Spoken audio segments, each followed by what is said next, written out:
Hello, everyone, and welcome to another exciting episode of Storytime.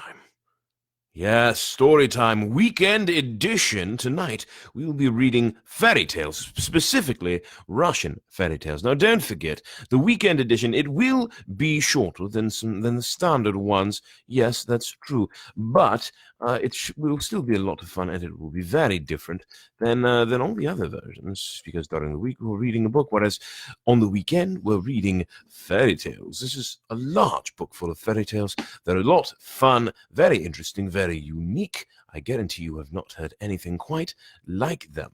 Now, well, maybe a little bit, but they're very, very large variations on stories that you might already know and love. And I'm willing to bet some of these you will come to know and love as well.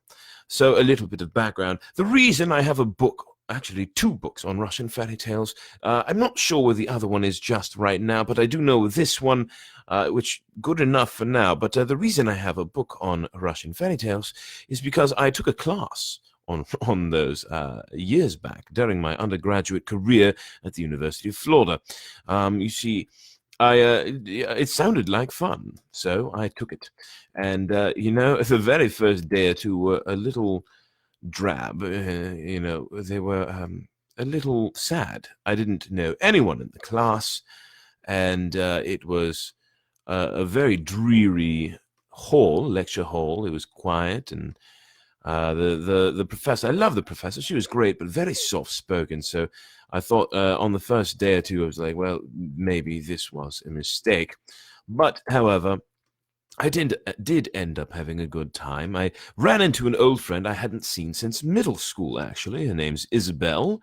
I believe it was formerly Isabel Solomon. I believe she's married now. Congratulations, Isabel. Isabel, you are awesome. And part of what made that class as wonderful as it was being in it with you. And you know what? I will go ahead and tag you so that maybe you'll watch this later. If you don't, no big deal. If you do, awesome. Either way, everyone else who's joining tonight, I'm glad to have you here. So anyway, when I took that class, we did have a good time. We watched a few movies that were based on Russian fairy tales. We also got several books on Russian fairy tales, and a lot of these stories were very, very interesting. We spent more time than I expected talking about the lore and history behind these fairy tales, and I suppose I should have expected it. After all, it is a class on the subject. But regardless, had a good time, enjoyed the class. I even wrote a story or two of my own out of it for some of the assignments. Maybe one day I will see if I can dig those up. I remember one of them had to do with a crystal castle. I don't remember the full story, though. So I'll have to look that up and see if I can find it for you. Regardless, we're going to have a good time tonight. I'm going to spend a few more minutes here sending invites so that I can get all of you involved. And then we will jump right into it so that we can really experience these stories. It's been a long time since I experienced them. It's been years, in fact. It's been since that class that I've read these. So some of these will be new to me because we didn't read all of the tales in the books. So they will be new to me as well. Some of them will be old, and you may hear me say, oh, yes, I remember this one, something to that effect.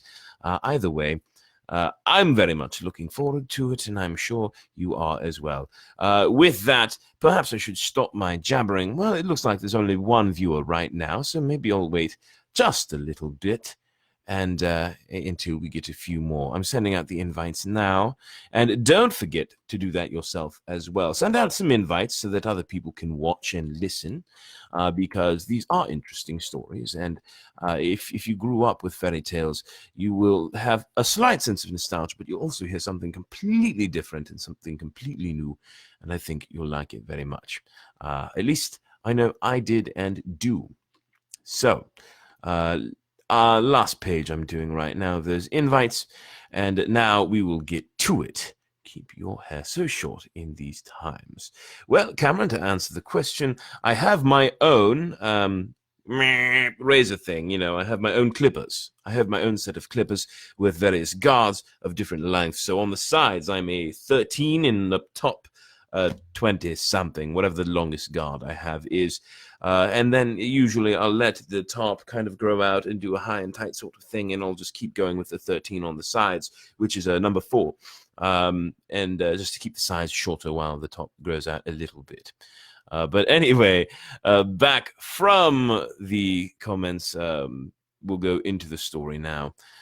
So I'm going to start from the beginning, and we will work our way through the book.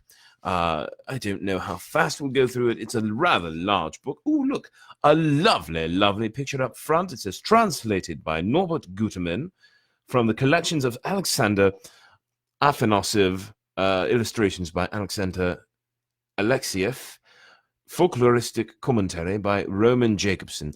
Here is the picture in the front here. And you know what? They are fairy tales, so a lot of them do have pictures. So this is another lovely opportunity for me to show some pictures while I tell the stories. Just like I did on the first few nights of story time when I read K is for Knifeball, All My Friends Are Dead, and several other wonderful gems like those. So, like I said, it is now time to start with the stories. So, let us find our first story in the book. The first one is called The Wondrous Wonder, The Marvelous Marvel. Now, I do remember this title. I'm not sure if I remember what's in the story, though. But I guess that's for us to find out together. The Wondrous Wonder, The Marvelous Marvel. Here is the picture. Whoop, there you go. There you are. Oh, dear, I didn't light my candle. That's all right. Onward, we press onward. Once there was a wealthy merchant who traveled in rare and precious goods, traded in rare and precious goods, traveling with his wares every year to foreign lands. One day he fitted out a ship, made ready for his voyage, and said to his wife, "Tell me, my joy, what shall I bring you as a gift from foreign lands?" The merchant's wife answered, "In your house I have all I want and enough of everything. But if you want to gladden my heart, buy me a wondrous wonder, a marvelous marvel." "Very well. If I find one, I shall buy it." The merchant traveled beyond thrice 9 lands. In the thrice 10th kingdom, sailed into a great and wealthy port, sold all of his cargo, bought a new one, and loaded his ship. Then he walked through the city and thought, where shall I find... Oh, I'm going to go back to my regular accent because holding that one, I seem to be drifting in and out between Russian and, some form of Scottish, Irish, English, something in that Gaelic area. So I'll sit back to the regular one and let's start that sentence over again. Sailed into a great and wealthy port, sold all of his cargo, bought a new one, and loaded his ship. Then he walked through the city and thought, where shall I find a wondrous wonder, a marvelous marvel? Then he met an old man who asked him, "What are you pondering about? What makes you so sad, my good young man? How can I help being sad?" answered the merchant. "How can I help being sad? I am looking for a wondrous wonder, a marvelous marvel to buy for my wife, but I do not know where to find one." "Nech, you should have told me that in the first place. Come with me.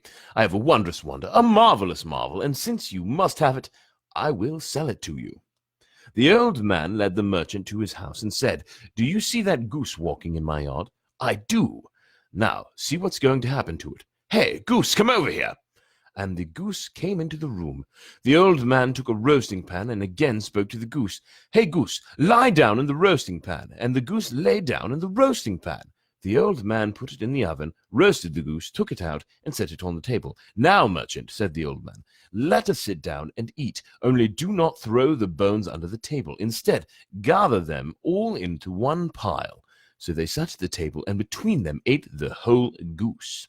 Then the old man took the picked up bones, wrapped them in the tablecloth, threw them on the floor, and said, "Hey, goose, get up, shake your wings, and go out into the yard."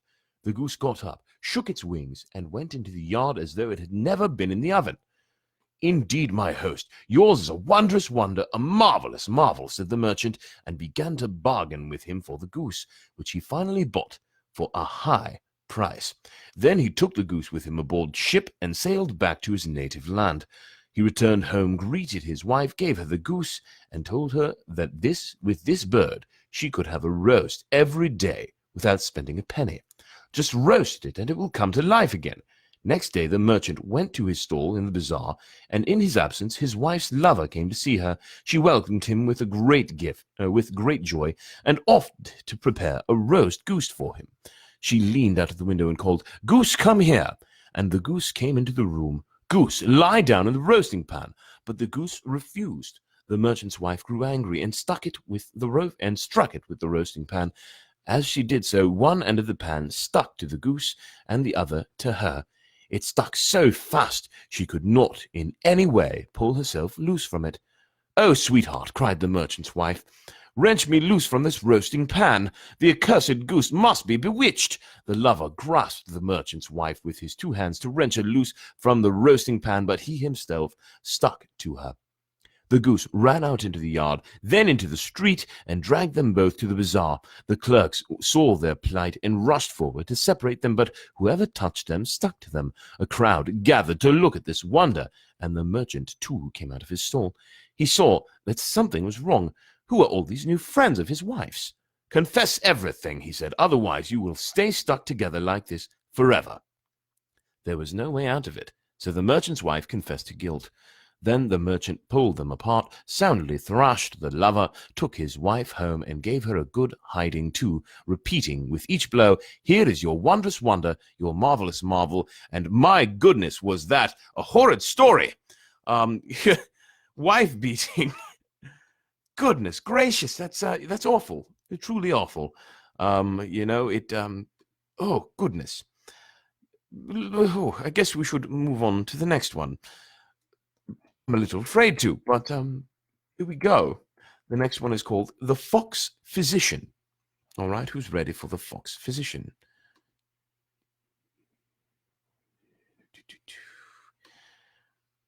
I'm ready for The Fox Physician. Let us begin. Once upon a time there was an old man who lived with his old wife. The husband planted a head of cabbage in the cellar, and the wife planted one in an ash bin. The old woman's cabbage withered away completely, but the old man's grew and grew till it reached the floor above the cellar. Then the old man took an axe and cut a hole right over the cabbage. Again the cabbage grew and grew until it reached the ceiling. Again the old man took an axe and cut a hole right above the cabbage. Again the cabbage grew and grew until it reached the sky. How could the old man look at the top of his cabbage now?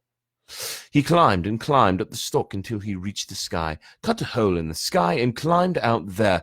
He looked about him. Millstones were standing all around. Wherever they gave a turn, a cake and a slice of bread with sour cream and butter appeared, and on top of these a pot of gruel. The old man ate and drank his fill and lay down to sleep. When he had slept enough, he climbed down to the ground and said, old woman, what a good life one leads in heaven! There are millstones there. Each time they turn, one finds a cake, a slice of bread with sour cream and butter, and on top a pot of gruel. How can I get there, old man? Sit in the bag, old woman. I will carry you there. The old woman thought for a while, then seated herself in the bag. The old man took the bag in his teeth and began to climb to heaven. Took the bag in his teeth? Goodness gracious, he's carrying a woman in a bag. His teeth must be made of iron. Anyway, back to the story. The old man took the bag in his teeth and began to climb to heaven. He climbed and climbed. He climbed for a long time. The old woman grew weary and asked, Is it still far, old man? It's still far, old woman. Again he climbed and climbed and climbed and climbed. Is it still far, old man? Still halfway to go. And again he climbed and climbed and climbed and climbed. The old woman asked a third time, Is it still far, old man? He was about to say, Not far, when the bag dropped out of his teeth. The old woman fell to the ground and was smashed to bits. The old man climbed down the stalk and picked up the bag, but in it there were only bones, and even they were broken into little pieces. The old man set out for home, weeping bitterly. On his way he met a fox, and she asked him, Why are you weeping, old man? How can I help but weeping? My old woman has been smashed into pieces. Be quiet, I will heal her. The old man threw himself at the fox's feet. "Heal her, I will give you anything you ask in return." "Well, heat up a bath, put out a bag of oatmeal and a crock of butter, and put the old woman beside it, and stand behind the door, but don't look in." The old man heated a bath, brought what was called for, and stood behind the door. The fox entered the bathhouse, latched the door, and began to wash the old woman's bones. Actually, she did not wash them so much as lick them clean. From behind the door, the old man called, "How's the old woman?"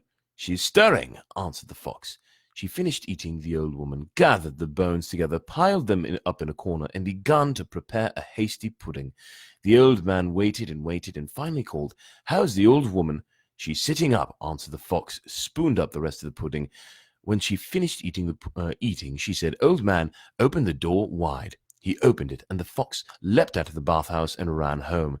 The old man entered the bathhouse and looked around. All he found of his old wife were her bones under the bench, and even they were licked clean. The oatmeal and the butter were gone. The old man remained alone in his misery. What is going on here? Good Lord, I don't remember them being this dark and grave. This is, well, readers, viewers, I must persist. I must. I have the book here. This is that's 2 stories in a row where women are, well, in the first one was beaten. The second one, the other fell a great height and was eaten by a fox. All right, moving on to story number 3. This one's called The Death of the Cock. All right, we're going to read The Death of the Cock. Pressing onward. A hen and a cock were walking in the priest's barnyard. Suddenly the cock began to choke on a bean. The hen was sorry for him, so she went to the river to ask for some water. The river answered, "Go to the lime tree and ask for a leaf. Then I will give you some water." The hen went to the lime tree. "Lime tree, give me a leaf. I will go take it to the river, and the river will give me water. I will take the water to the cock, who is choking on a bean. He cannot breathe, and he cannot sneeze. He is lying like one dead." The lime tree answered, "Go to the dairymaid and ask for some thread. Then I will give you a leaf." The hen went to the dairymaid. Dairymaid, give me some thread. I will take it to the lime tree, and it will give me a leaf. I will take the leaf to the river, and the river will give me water. I will take the water to the cock, who is choking on a bean. He cannot breathe, and he cannot sneeze. He is lying like one dead. The dairymaid answered, "Go to the cow and ask for some milk. Then I will give you the thread." This is, I sense a theme here. So, moving on, the hen went to the cow. Cow, give me some milk. I will take it to the dairymaid, who will give me some thread. I will take the thread to the lime tree, who will give me a leaf. I will take the leaf to the river. The river will give me water. I will take the water to the cock, who is choking on a bean. He cannot breathe and he cannot sneeze. He is lying there like one dead. The cow answered, Go to the mowers and ask them for some hay. Then I will give you milk." The hen went to the mowers. Mowers, give me some hay. I will take it to the cow, who will give me some milk. I will take the milk to the dairymaid, who will give me some thread. I will take the thread to the lime tree, and it will give me a leaf. I will take the leaf to the river, and the river will give me water. I will take the water to the cock, who is choking on a bean. He cannot breathe, he cannot sneeze. He is lying like one dead. The mowers answered, "Go to the smiths, bid them forge a scythe. Then we will give you the hay." Yes, I sensed a theme and I was correct. It continues on, but it's not a horribly long story. So far it doesn't look like anybody. Oh, well, the cock is dying, so that is that. So moving onward. The hen went to the smiths. Smiths, forge me a scythe. I will take it to the mowers, who will give me some hay. I will take it to the hay cow, who will give me some milk. I will take the milk to the dairymaid, who will give me some thread. I will take the thread to the lime tree, who will give me a leaf. I will take the leaf to the river. The river will give me some water. I will take the water to the cock, who is choking on a bean. He cannot breathe and he cannot sneeze. He is lying like one dead. The smiths answered, "Go to the lions, Lians, and ask them for some coal. Then we will forge you a scythe. For your reference, the lions, inhabitants of the village of Laya, near the river Laya, a confluent of the northern Dvina, who extracted coal for the smithies in the port of Archangel." The hen went to the lions. Lions, lions, give me some coal. I will take it to the smiths, who will forge me a saw. Who will take the scythe? Who will take the scythe to the mowers? Who will give me some hay? I'll take the hay to the cow. Who will give me some milk? I will take the milk to the dairymaid. Who will give me some thread? I will take the thread to the lime tree, and it will give me a leaf. I'll take the leaf to the river, and the river will give me water. I will take the water to the cock who is choking on a bean. He cannot breathe, and he cannot sneeze. He is lying like one dead. Yes, dead. And, dear readers, dear listeners, we are in the final paragraph of this story. The lions gave her some coal. The hen took the coal to the smiths, and the smiths forged her a scythe. She took the scythe to the mowers, and the mowers mowed some hay for her. She took the hay to the cow, and the cow gave her some milk. So she took the milk to the dairymaid, and the dairymaid gave her some thread. She took the thread to the lime tree, and the lime tree gave her a leaf. She took the leaf to the river, and the river gave her some water. She took the water to the cock, but he was lying there quite still, neither panting nor breathing. He had choked to death on a bean. All that for that. Good Lord. All that for a bean. He choked to death on a bean. And here is your photograph.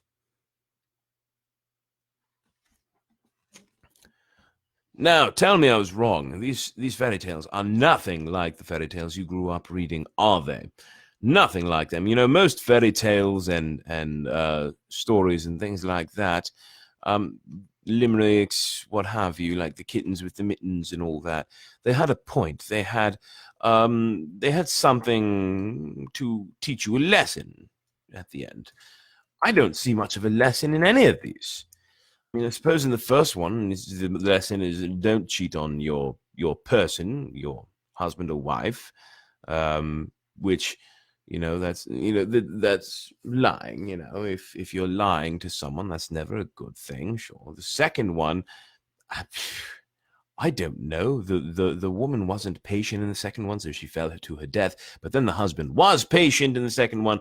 So she got eaten by a fox, and he was tricked. But so what's the deal? Are we supposed to be patient or not? I don't understand.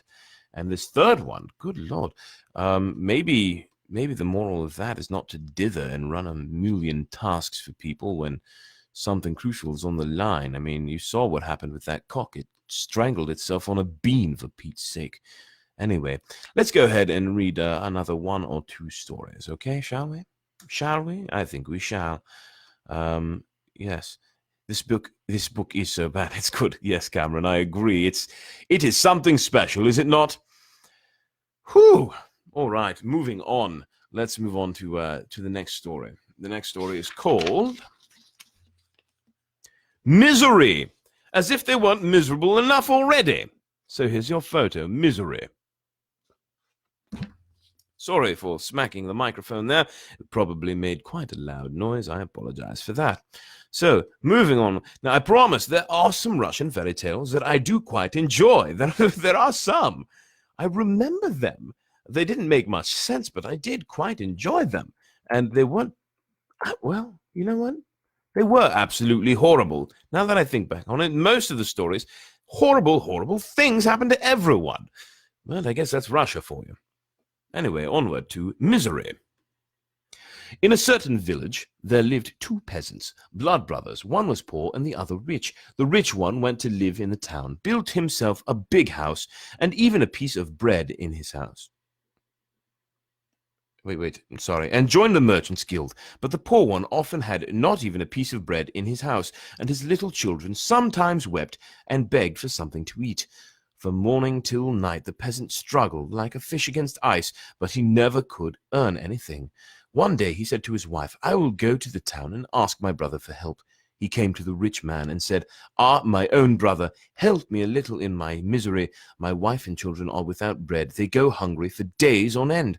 Work in my house this week, then I will help you." What could the poor man do? He set to work, swept the yard, curried the horses, carried water, and chopped wood. At the end of the week, the rich brother gave him one loaf of bread. "This is for your work," he said. "Thank you even for that," said the poor brother. He bowed low before the rich man and was about to go home. "Wait a minute. Come to visit me tomorrow and bring your wife with you. Tomorrow is my name day." "Hey, little brother, I don't belong here. You know it well. Your other guests will be merchants in boots and fur coats, and I wear plain linen bark shoes and a wretched grey caftan. Never mind. Come, there will be a place for you. Very well then, brother, I will come. The poor man returned home, gave the loaf of bread to his wife, and said, Listen, wife, we are invited to a feast tomorrow. To a feast? Who has invited you? My brother. Tomorrow is his name day. Very well then, we'll go. Next morning they rose and went to the town. They came to their rich brother's house, congratulated him, and sat down on a bench. Many prominent guests were already seated at the table. The host served them all abundantly, but he forgot even to think about his poor brother and sister-in-law, and did not offer them anything. They just sat and watched the others, eating and drinking. The dinner was over. The guests began to rise from the table and to thank the host and hostess. The poor man, too, rose from his bench and bowed to the ground before his brother. The guests went home, drunken and merry. They were noisy and sang songs. The poor man, however, went home with an empty stomach. He said to his wife, Let us sing a song too. You blockhead! The others are singing because they ate savory dishes and drank their fill. What gives you the idea of singing? Well, after all, I have been at my brother's feast. I'm ashamed to walk without singing. If I sing, everyone will think that I too had a good time.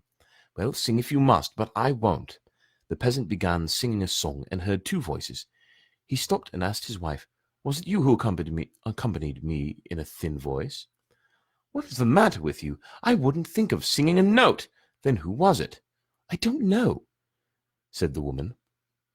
But sing again. I will listen. He sang again, and although he alone sang, two voices could be heard. He stopped and said, Is it you, Misery, who are singing with me? Misery answered, Aye, master, I am singing with you. Well, Misery, let us walk together. We shall, master. I will never desert you now. The peasant came home, and Misery asked him to go to the tavern with him. The peasant answered, I have no money. Oh, little peasant, what do you need money for? I see you have a sheepskin, but of what use is it? Summer will be here soon, and you will not wear it anyhow. Let us go to the tavern and sell the sheepskin. The peasant and Misery went to the tavern and drank away the sheepskin. On the following day, Misery began to moan that his head ached from drinking, and he again called upon his master to drink some wine. I have no money, said the peasant. What do we need money for? Take your sledge and cart. Those will do. There was nothing to be done. The peasant could not rid himself of Misery. He took his sledge and cart, dragged them to the tavern, and drank them away with his companion.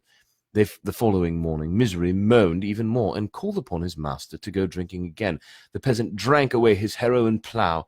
Before a month had gone by, he had squandered everything. He had even pawned his hut to a neighbor and taken the money to the tavern. But Misery again pressed him. Come, let us go to the tavern. No, Misery. Do as you like. There is nothing more to sell. Why, has not your wife two dresses? Leave her one, and the second will be drank away. The peasant took one dress, drank it away, and thought, Now I am cleaned out. I have neither house nor home. Nothing is left to me or my wife. Next morning Misery awoke, saw that the peasant had nothing left to be taken away, and said, Master, what is it, Misery? Listen to me. Go to your neighbor and ask him for his cart and oxen. The peasant went to his neighbor and said, Give me a cart and a pair of oxen for a short time. I will work a week to pay you for the hire of them. What do you need them for? To go to the woods for some logs. Very well, take them, but don't overload the cart. Of course I won't. Of course I won't, my benefactor. He brought the pair of oxen, sat with Misery on the cart, and drove into the open field. Master, said Misery, do you know the big stone in this field? Of course I know it. Then go straight to it. They came to the stone, stopped, and climbed down from the cart. Misery ordered the peasant to lift the stone. The peasant lifted it with Misery's help. Under it they saw a ditch filled to the brim with gold. Well, why do you stare? Said Misery. Hurry up and get it in the cart. The peasant set to work and filled the cart with gold. He took everything out of the ditch, down to the last rubble. When he saw that nothing was left, he said, Have a look, Misery. Is there any money left? Misery leaned over the ditch. Where? He said. I cannot see anything. But it's shining there in the corner. No, I don't see it. Crawl into the ditch. Then you will see it. Misery crawled into the ditch. He no sooner had got in than the peasant covered him with the stone. "That way it will be better," said the peasant, "for if I take you with me, miserable misery, you will drink away all this fortune, even though it will take a long time."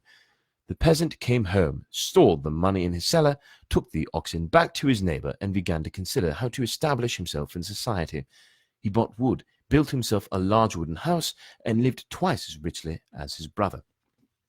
After some time, switching arms, after some time, a long time or a short time, he went to the town to invite his brother and sister-in-law to his name-day feast. "What an idea," his rich brother said to him. "You have nothing to eat, yet you are celebrating your name-day." "True, at one time I had nothing to eat, but now, thank God, I am no worse off than you.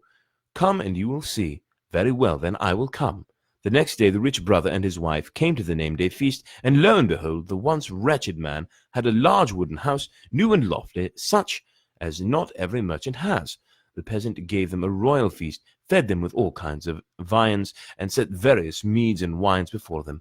The rich brother asked, "Tell me, please, how did you become so wealthy?"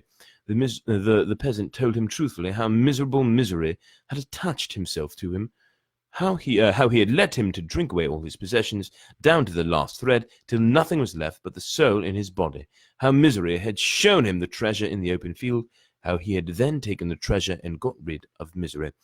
The rich man was envious. He thought to himself, "I will go to the open field, lift the stone, and let misery out. Let him ruin my brother completely, so that he will not dare to boast of his riches to me." He sent his wife home and rushed to the field. He drove to the big stone, turned it to one side, and stooped to see what was beneath it. Before he could bend his head all the way down, Misery jumped out and sat on his neck. "Ah!" he shrieked. "You wanted to starve me to death in there, but I'll never leave you now." "Listen, Misery," said the merchant. "In truth, it was not I who imprisoned you beneath that stone." "Then who did it if not you?" "It was my brother who imprisoned you, and I came for the express purpose of freeing you." "No, you are lying. You cheated me once, but you won't cheat me again." Misery sat securely on the rich man's neck. The rich man carried him home, and his fortune began to dwindle away. From early morning, Misery applied himself to his task. Every day he called upon the merchant to drink, and much of his wealth went to the tavern keeper.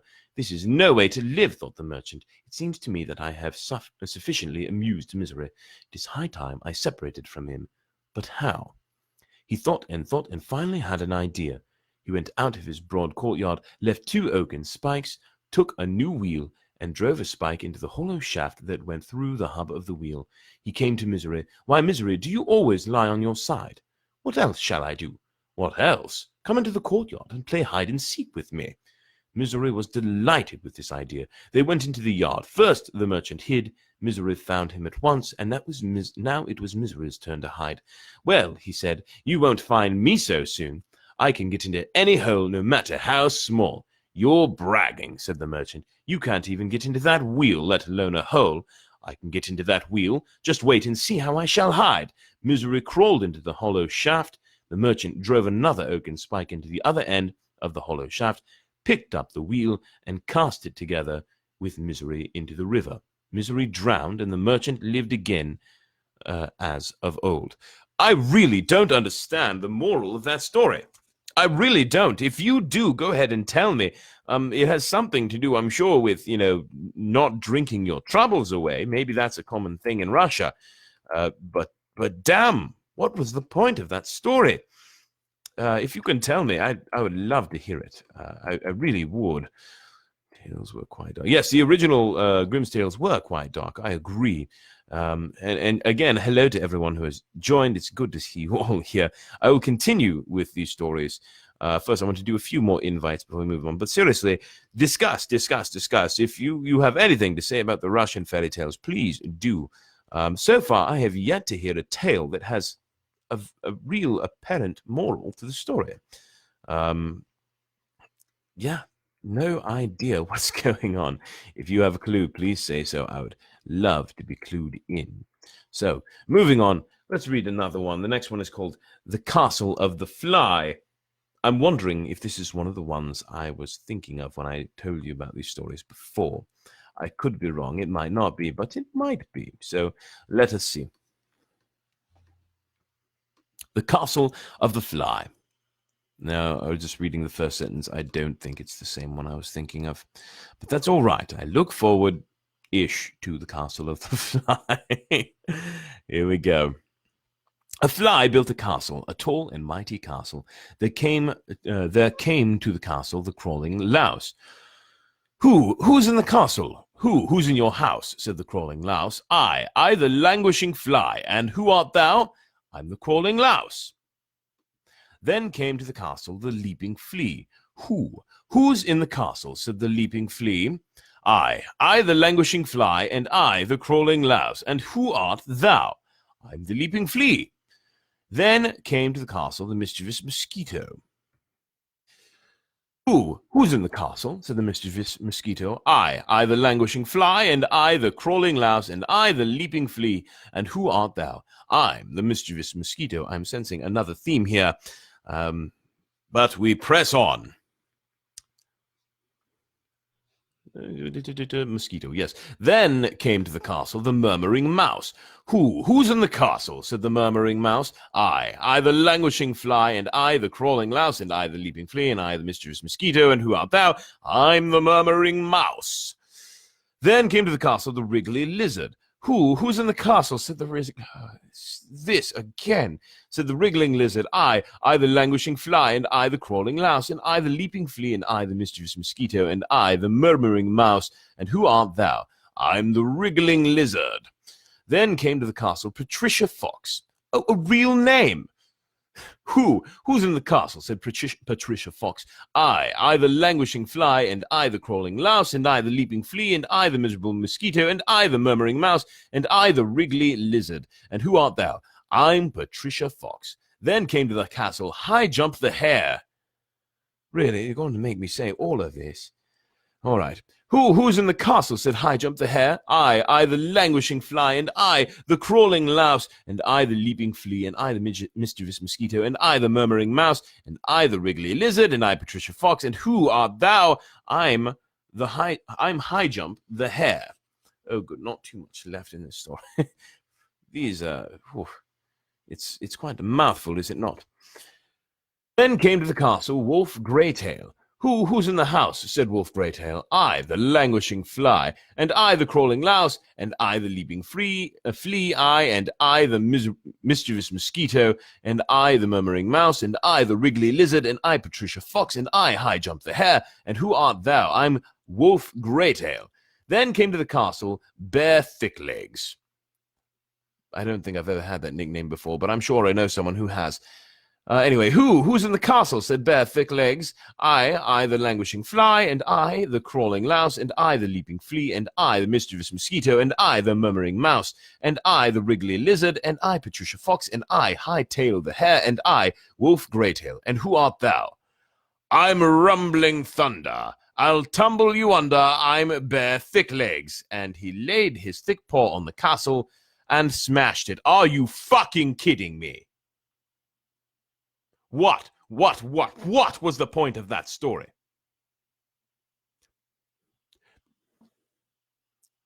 I'm very quickly becoming disenchanted with these Russian fairy tales. I don't know about you, but that was like one of those really long jokes that repeats and repeats and repeats and then has the world's worst punchline that doesn't even make sense.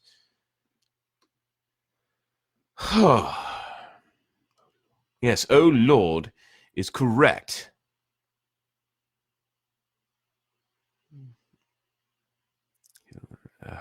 Well, I guess we shall press onward. Moving forward to the next story. Yes, the next one. The next one is called The Turnip. Maybe the turnip will make sense. Yeah, I could use a little water, maybe a drink. Some of the fire water, yes. The turnip. Grandfather planted a turnip. The time came to pick it. He took hold of it and pulled, but he couldn't pull it out. Grandfather called grandmother. Grandmother pulled grandfather, and grandfather pulled the turnip. They put, it's going to be another theme, isn't it? They pulled and pulled, and they couldn't pull it out. Then their granddaughter came. She pulled. Grandma pulled. Grandpa pulled. The turnip they pulled and they pulled, but they couldn't pull it out. Then the puppy came. He pulled the granddaughter. She pulled. Grandma pulled. Grandpa pulled the turnip. They pulled and they pulled, but they couldn't pull it out. Then a beetle, really a fucking beetle. Okay, yes, the beetle came. The beetle pulled the puppy pulled the granddaughter, she pulled grandma pulled grandpa pulled the turnip, they pulled and they pulled, but they couldn't pull it out. Okay, the puppy was like, all right, but the beetle, really a fucking beetle, and how strong are the leaves on this turnip? Anyway, then came, a second beetle. How convenient, a second beetle. The second beetle pulled the first beetle pulled the puppy pulled the granddaughter, she pulled grandma pulled grandpa pulled the turnip, they pulled and they pulled, but they still couldn't pull it out. Repeat this for a third. Fuck you, I'm not repeating this verse a third and fourth time for 3 and 4 beetles. Oh, but then the fifth beetle came. Unless you really want me to, in which case, no, fuck you. I'm not reading the third and the fourth beetle. But the fifth beetle, apparently this is different. Then the fifth beetle came. He pulled the fourth beetle pulled the third beetle pulled the second pulled the first beetle pulled the puppy pulled the granddaughter, she pulled grandma pulled grandpa pulled the turnip, they pulled and they pulled and they pulled out the turnip. Fuck!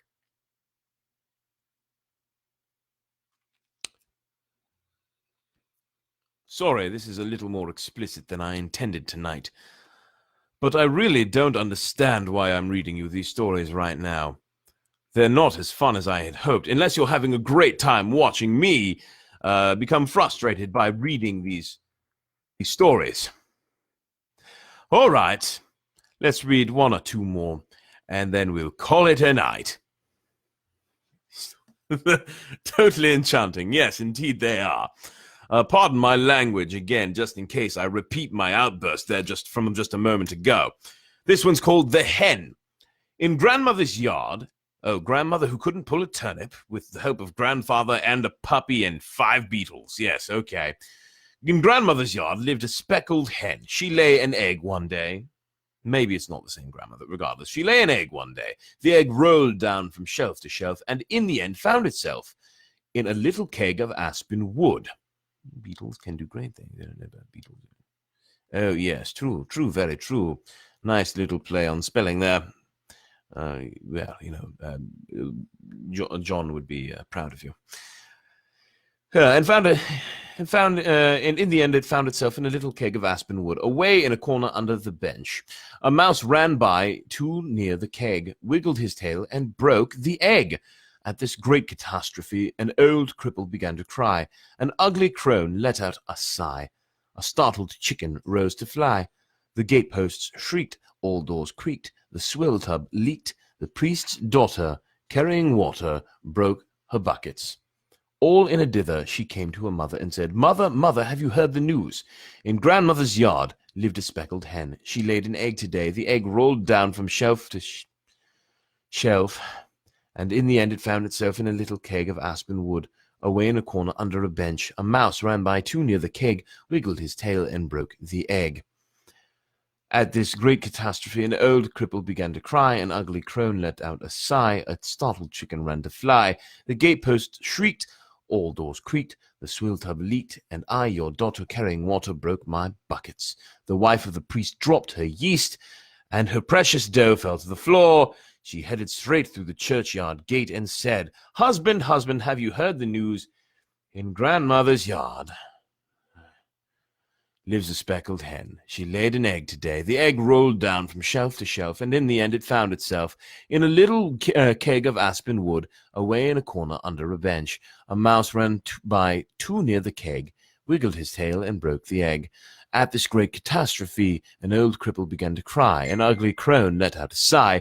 A startled chicken rose to fly. The gatepost shrieked. All doors creaked. The swill tub leaked. Our dear daughter, carrying water, broke her buckets, and I, your wife, dropped my dough to the floor.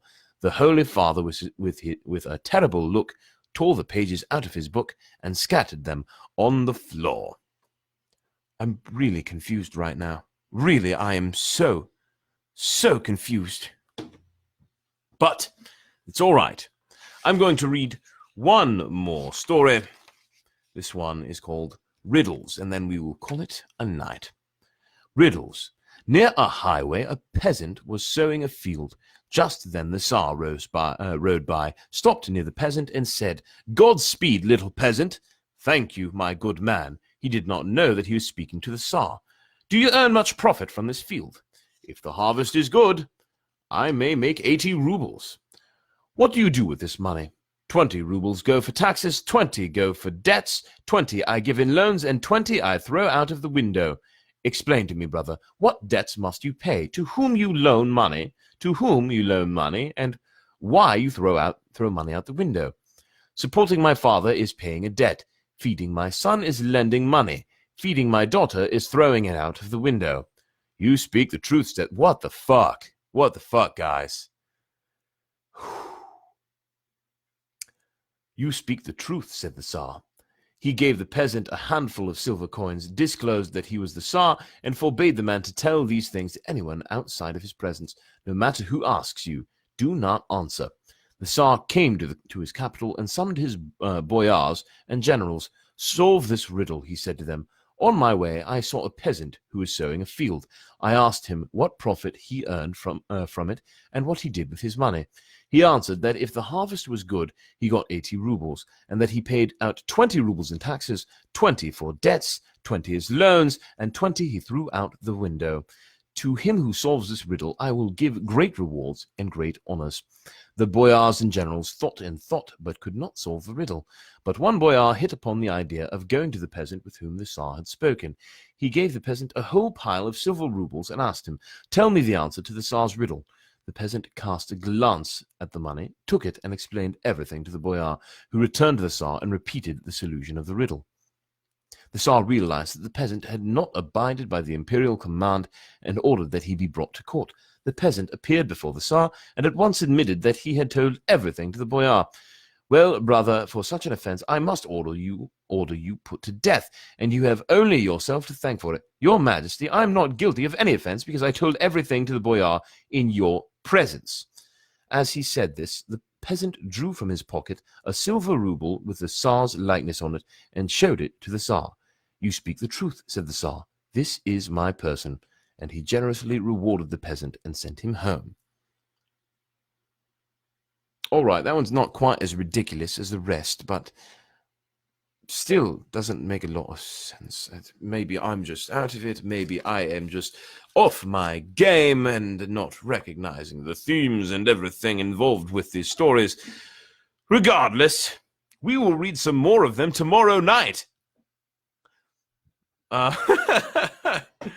Well, in the meantime, I hope you all enjoyed the Russian fairy tales. We'll have another night of them tomorrow, and then Monday we will pick back up with Harry Potter and the Sorcerer's Stone. In the meantime, before we go, actually, you know what? I think I will do one more thing for you. I think I will read one of my stories for you because we still do have some time. So, let me find a good one for you. Yes, because I do have them here on my desktop. It's just a matter of finding a good one. And I know that, there was one that I really liked that I'll read for you. Well, there are a few I really liked. But the question is, which one do I read you? So, pick, which to pick. Stories, here we are. Yes. How about Vintage 1983? Yes, I will read Vintage 1983. That's an interesting story. So in this story, it is there's a character. Well, I'll just read it to you. This story is called Vintage 1983. I wrote it in a fiction writing class in my undergraduate career. "My darling, would you sample this caviar and let me know if it is to your liking and that of our guests?" Carol tried to muffle something, but to no avail. "Oh, I am so sorry, darling. Allow me to help." The Frenchman removed the tape from Carol's mouth before placing the small spoonful of beluga on her tongue. As Carol spit the caviar back into the face of the Frenchman, she yelled, "You sick fuck!" "My Carol, that is no way to act in front of our guests." Placing the tape back onto her mouth, she wiped the caviar from his face. He wiped the caviar from his face.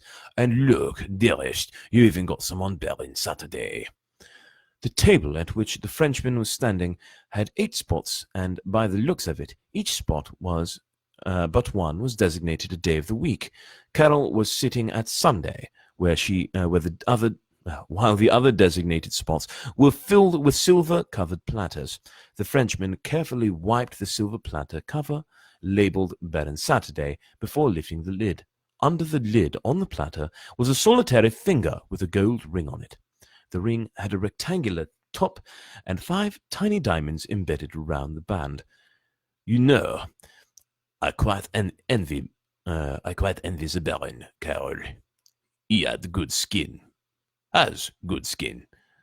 With that, the Frenchman picked up the finger and placed it in a jar at the center of the table. Carol's eyes filled with fear. The fear streamed down her face quickly or slowly, depending on how you looked at it. The handcuffs that chained her wrists to the chair rattled while she yanked the links taut and released. The Frenchman removed the tape on Carol's mouth when he saw that she wished to speak. What do you want from me?" she said. The Frenchman thought for a moment before looking Carol in the eyes and saying, "I want you to be my sweet Sunday." With that, the Frenchman introduced Carol to the rest of the guests. There was Temptress Tuesday, Duke Thursday, Prince Monday, Fair Friday, and Wednesday. Just Wednesday. Each was a finger, each with a ring bigger than the last. With every introduction, the Frenchman placed the fingers in the jar at the center of the table. "Wednesday had gorgeous hands, but they were nothing like yours. That is why you are my sweet Sunday. Your delicate hands. They are like the refreshing end of a long week, and all the while resembling the new beginnings of the week to follow." He took Carol's trembling hands in his, stooped low to the ground so as to be closer to them. His hands were scarred from severe burns, and compared to Carol's, almost seemed inhuman. "I was a musician once. I could play the piano, the guitar, many instruments. Now I cannot even look at my hands without feeling the searing pain.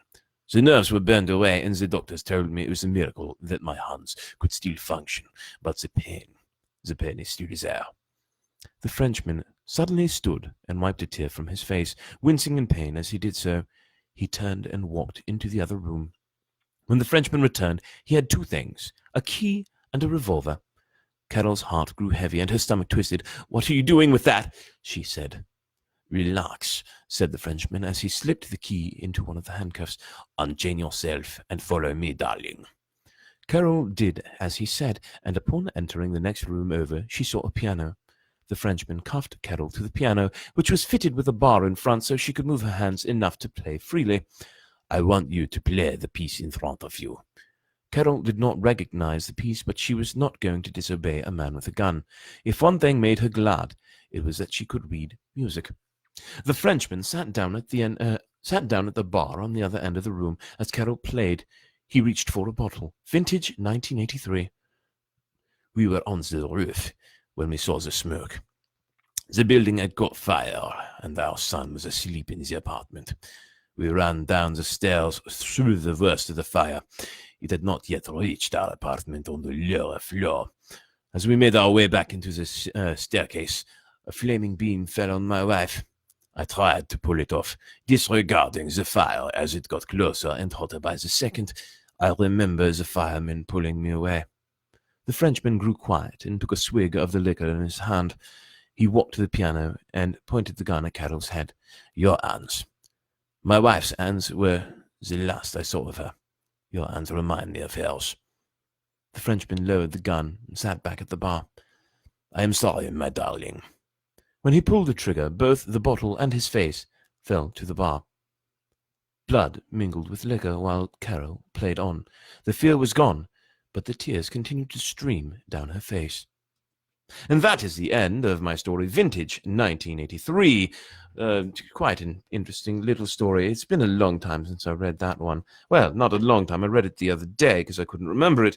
And then I was like, oh, yes, right, I remember Baron Saturday. But anyway, that is officially the end of story time. I'm glad a fair amount of you have stuck around for that, and we've had a good hour of reading here. It was very wonderful seeing all of you. Now, for all of our shout-outs to everyone who joined, who chose me at least. I see Nada, Cameron, Michelle, Rob, Lawrence, Joy, Nick, Stephanie, Shay, Valencia, David, Trisha, Joshua, Donna, Mum, Kyle, Lexley, and Rich. Hello, all of you. Thank you for joining in and for listening into the stories. I hope you enjoyed them. Tomorrow we will pick up with even more Russian fairy tales and another story of my own that I will read to you, and I hope that you will enjoy it. In the meantime, I do bid you adieu, and I hope your evening is lovely and that you're staying safe. Until next time, dear listeners / readers, good night. Yes, I do want to end the video.